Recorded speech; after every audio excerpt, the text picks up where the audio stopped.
Bem, há um tempo atrás eu li num livro uma história que é um fato verídico, aconteceu com um escritor. Ele é pastor de uma grande igreja, se eu não me engano, na Coreia do Sul. Aquela igreja que todo mundo sabe qual que é. Ele disse que chegou de manhã um dia para tomar café, aí com a família foi tomar café. Quando orou, agradeceu a Deus por tudo que tinha, aí o Espírito Santo disse a ele: fique em jejum. Ele falou: tá. Aí ficou em jejum. Aí foi trabalhar, tal, voltou na hora do almoço, foi almoçar com a família, orou pela comida, agradeceu.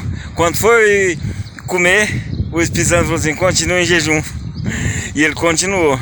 Na janta do mesmo jeito, falou: fica em jejum, ele ficou. No outro dia de manhã, pensou que já tinha acabado. Ele pensou que já tinha acabado. Aí ele orou com a família, agradeceu pelo café da manhã. Aí o Espírito Santo falou para ele: continua em jejum. E ele continuou. Aí no gabinete pastoral dele levaram uma mulher, eu acho que em cadeira de rodas. Uma mulher, eu não me lembro qual que era a enfermidade dela, mas aí pediu oração para ele. Aí quando ele foi orar pela mulher, sabe o que aconteceu? Ele ouviu aquela mesma voz do Espírito Santo que tinha falado para ele ficar em jejum. Ele ouviu aquela mesma voz falando para ele: fala para ela que ela está curada em nome de Jesus. E ele falou. E a mulher levantou da cadeira de rodas. A mulher se levantou e foi curada. Por quê?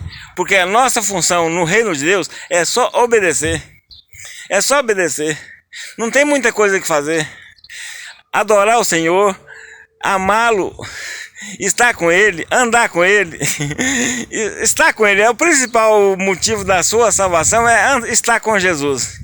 E quando Ele falar para você fazer alguma coisa, faça também. Vai acontecer alguma coisa inesperada. Vai acontecer alguma coisa inesperada.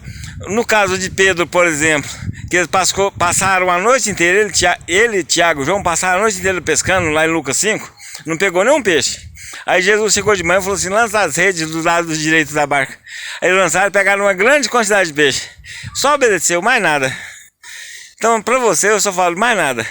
E se o Espírito Santo fala para você jejuar, jejua. Porque jejum é uma situação boa, a gente fica bem com Deus e bem com a gente mesmo. A gente tem força para renunciar muita coisa da carne, porque a carne é inimiga do Espírito. O Espírito às vezes fala alguma coisa, a carne não quer obedecer. Agora, quando a carne obedece, porque é inimiga do Espírito, quando ela obedece, as coisas acontecem. E você, meu irmão, você vai obedecer, muitas coisas vão acontecer e eu vou ouvir falar muito de você ainda. Por quê? Porque Deus te ama e você vai ser uma pessoa, você já é uma pessoa vitoriosa. Amém.